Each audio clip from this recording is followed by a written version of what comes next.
Ben ritrovati al meteo. Tempo inizialmente buono, poi qualche disturbo sulle nostre regioni.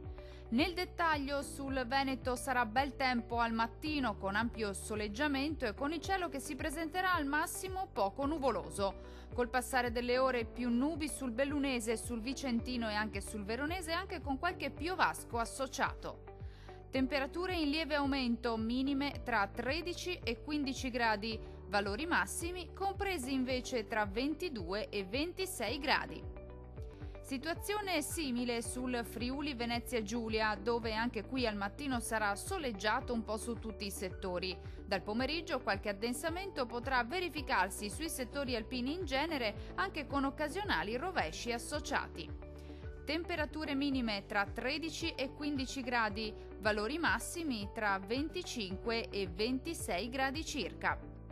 Raggiungiamo infine il Trentino Alto Adige. Tanto sole nella prima parte della giornata, ma dal pomeriggio aumentano le nubi un po' ovunque sulla nostra regione, anche con qualche temporale a carattere sparso, più spazi soleggiati sui settori di confine.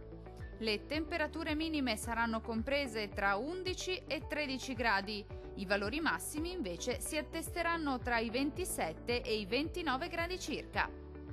Dal meteo di Antenna 3 per ora è tutto, arrivederci!